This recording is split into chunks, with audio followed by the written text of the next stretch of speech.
नमो नमः। स्वागत है आप सभी का। जयतु संस्कृतम जयतु भारतम। आज के इस वीडियो में मैं आपको बताने वाला हूँ धातु रूप।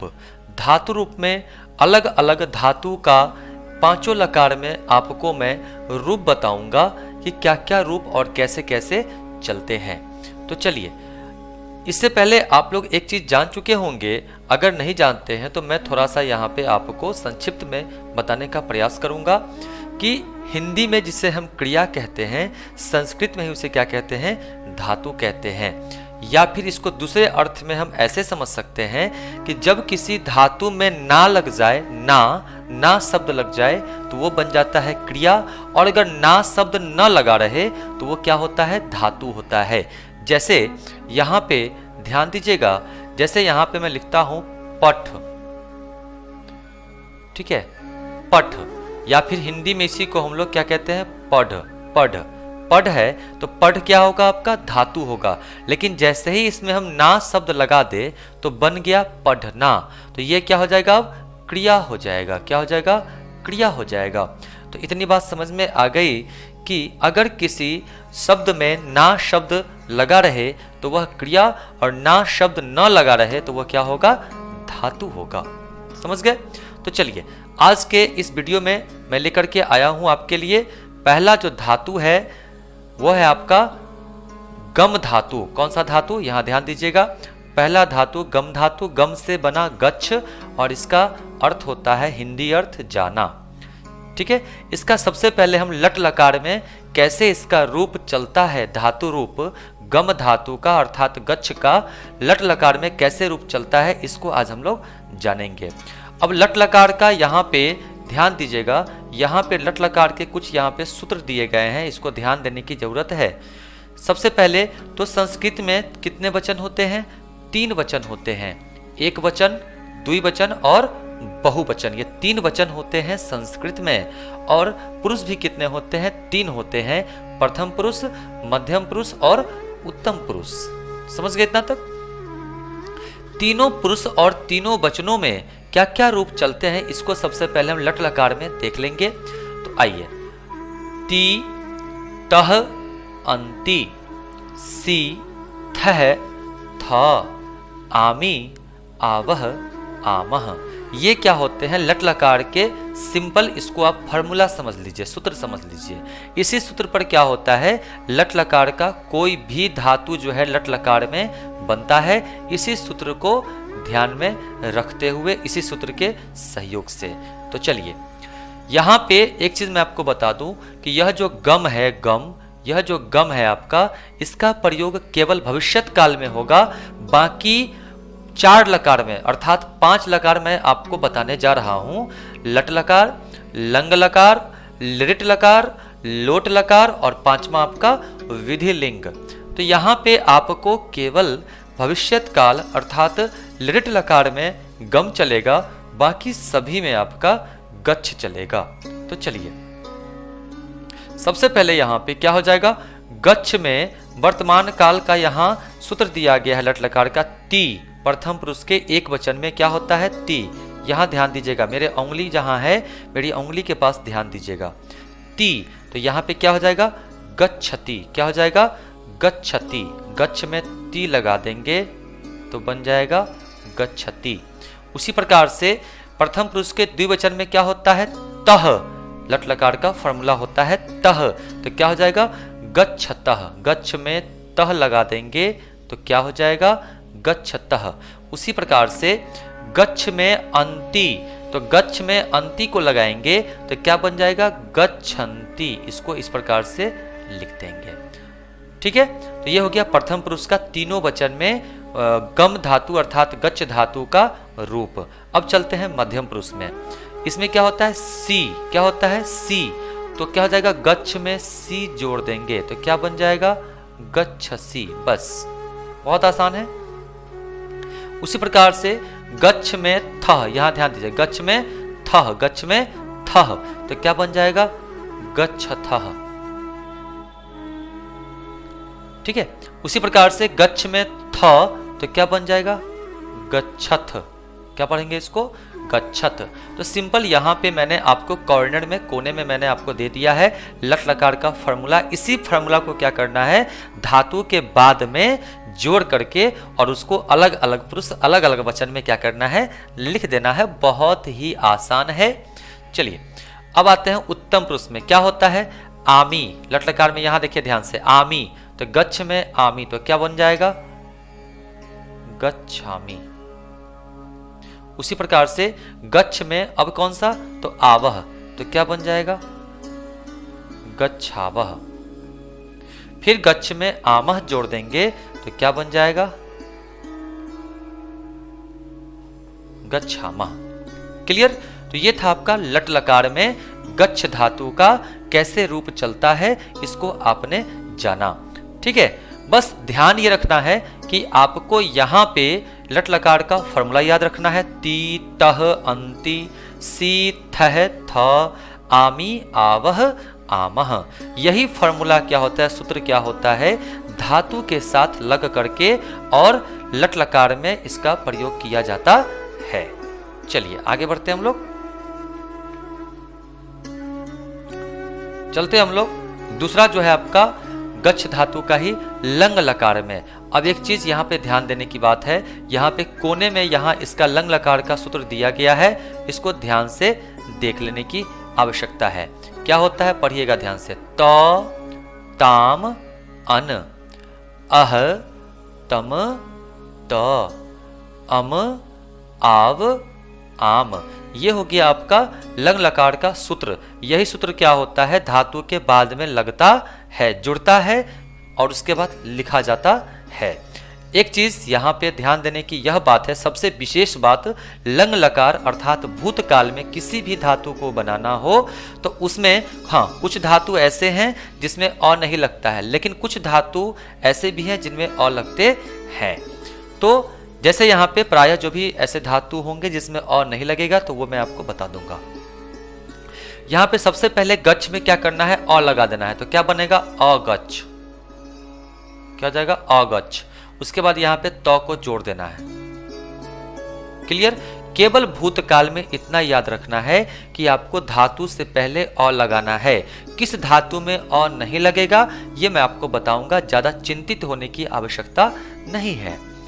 उसके बाद यहां देखिए ताम, क्या है, ताम। तो अ गच्छ में हमेशा गच्छ में पहले अ लगाना है, भूतकाल में केवल धातु से पहले अ लगाना है। इसको दिमाग में एकदम फिट कर लीजिए। अब आइए, तो क्या आ जाएगा, अ गच्छ तो रहेगा ही और यहाँ पे ताम उतार देंगे, जोड़ देंगे इसके साथ, तो क्या आ जाएगा, अगच्छ ताम। क्या पढ़ेंगे इसको, अगच्छ ताम। उसी प्रकार से अगच्छ में अन, तो क्या हो जाएगा, अगच्छन। कोई दिक्कत यहां तक, कोई समस्या नहीं। चलिए उसी प्रकार से मध्यम पुरुष में आते हैं तो फिर वही बात, अ तो लगेगा ही लगेगा, अ गच्छ तो रहेगा ही रहेगा। अब यहाँ पे क्या है, अह, तो यहाँ पे केवल विसर्ग देना है, ये हो जाएगा अगच्छः। क्या हो जाएगा, अगच्छः। अब यहाँ पे चलते हैं, अब क्या कहता है, तम, तो क्या हो जाएगा, अगच्छतम। यहां तक कोई दिक्कत नहीं। उसके बाद त है, तो क्या हो जाएगा, अगच्छत। क्लियर। अब आते हैं उत्तम पुरुष में। तो उत्तम पुरुष में क्या होता है, ध्यान दीजिए, अम। तो अगच्छ में अम लगाएंगे तो क्या हो जाएगा, अगच्छम, अगच्छम। उसके बाद अगच्छ में क्या जोड़ना है, आव, तो क्या हो जाएगा, अगच्छाव। उसी प्रकार से अगच्छ में आम, तो क्या हो जाएगा, अगच्छाम। है ना, बहुत आसान।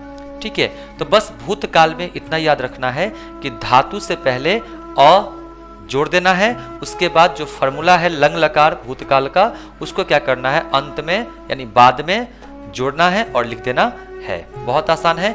किस धातु में अ का प्रयोग नहीं होगा वो मैं आपको बताऊंगा, चिंता करने की कोई बात नहीं है। तो आशा करते हैं ये आपको लंग लकार समझ में आया होगा। चलते हैं अगले लकार की ओर। अब गच्छ धातु का प्रयोग लिट लकार में कैसे होता है, तो मैंने आपको पहले ही बताया कि इसमें क्या होता है, गम धातु का प्रयोग किसमें होता है, भविष्यत काल में। बाकी के सभी लकारों में गच्छ धातु ही चलता है। ठीक है, यहाँ पे लकार मैं आपको 5 ही बता रहा हूँ। वैसे संस्कृत में 10 लकार होते हैं, परंतु आपको 5 का ही अध्ययन करना है। अब चलिए भविष्यत काल में कैसे चलेगा रूप, तो यहां देखिए श्यति, श्यतः, ध्यान दीजिए श्यति फॉर्मूला क्या कहता है, लिट लकार का, लिट लकार भविष्यत काल का, श्यति, शतः, शंति, श्यसि, श्यथः, श्यथ, श्यामी, श्यावः, श्यामः।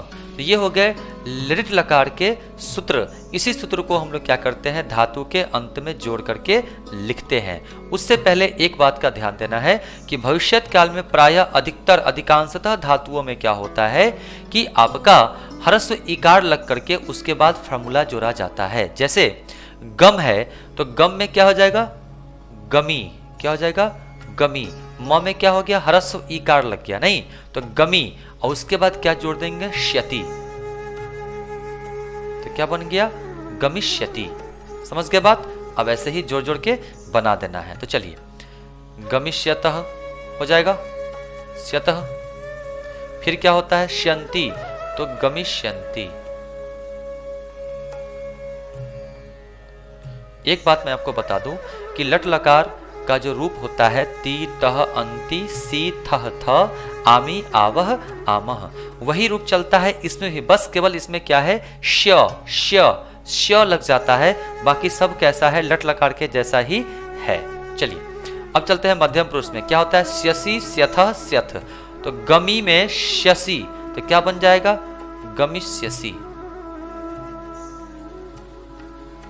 उसके बाद क्या हो जाएगा, गमिष्यथः, और उसके बाद क्या हो जाएगा, गमिष्यथ। क्लियर। अब ध्यान दीजिए गमी में श्यामी, तो क्या हो जाएगा, गमिष्यामी। उसके बाद गमी में श्यावह, तो क्या हो जाएगा, गमिष्यावह। उसके बाद गमी में श्यामः, तो क्या बन जाएगा, गमिष्यामः, गमी श्यामा, ये म है। ठीक है।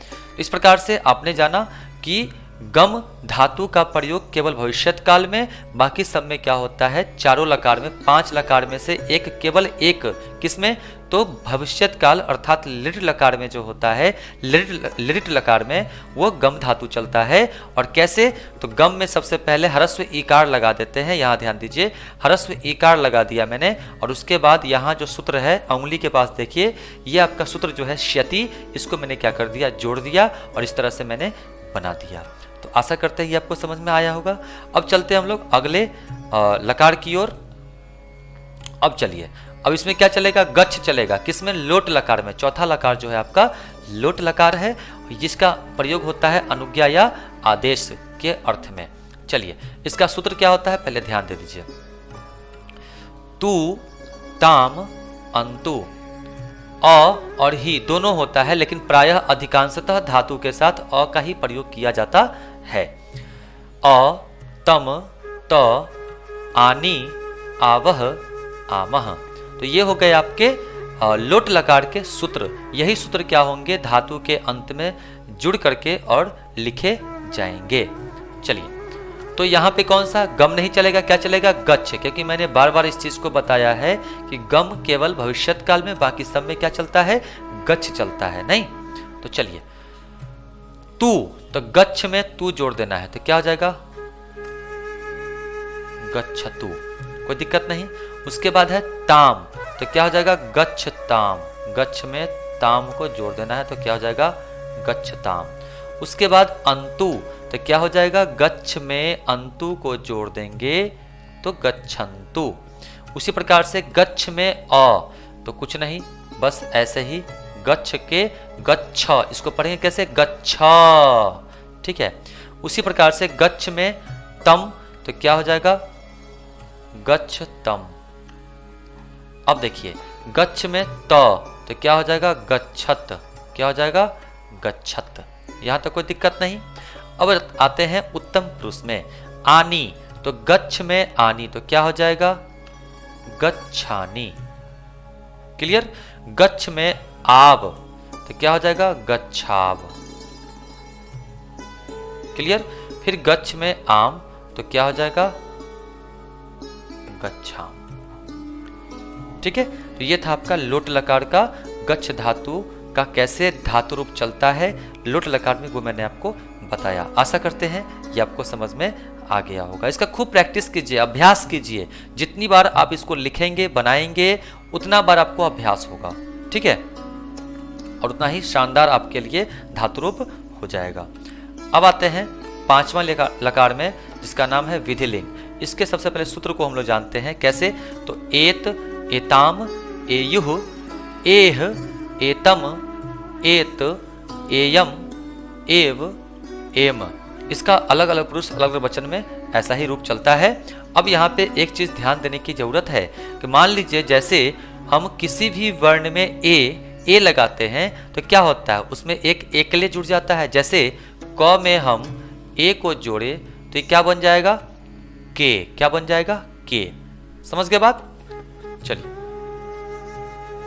अब यहां ध्यान दीजिए, गच्छ में एत तो क्या बन जाएगा, यहां पे देखिए ध्यान से, गच्छेत। क्या हो जाएगा गच्छेत, कोई दिक्कत नहीं।